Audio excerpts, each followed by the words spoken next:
Texas State broke national news after officially joining the Pac-12 conference.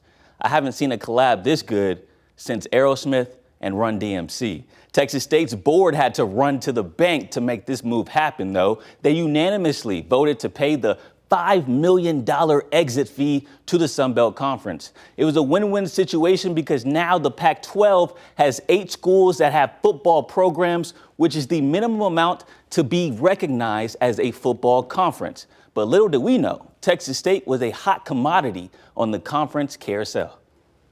You know, I will say in the end, what I'm really proud of is that a lot of people were interested in us. A lot of conferences were interested in us, and then that reflects well on the athletics department. The work that Don has done in bringing in really good coaches, the work that those coaches have done to bring in really good student athletes to compete well, and then not just competing on the field or on the court or on the pitch, but also competing well in the classroom, because academics is really important to presidents, and presidents are the ones who make these decisions.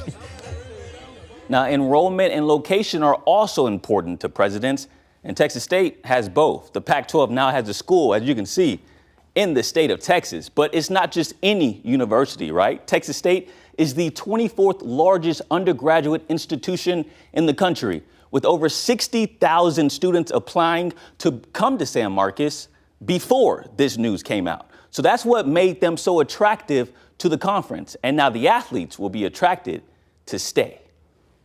Yeah, we're fired up to see where this thing goes. But I do think it's going to help tremendously with recruiting. I also think, you know, in this world of the transfer portal, it's going to help tremendously with retention. And all that's really important. You know, when you're talking about budgets and things like that, it costs so much more to go out and get a new kid than it does to retain your student athlete, almost similar, you know, to what you see in businesses. We want to keep our student athletes here. I can't imagine they're not thinking, oh my gosh, what an opportunity. I'm going to get to play in the Pac-12. I think across all of our sports, that's going to be the case.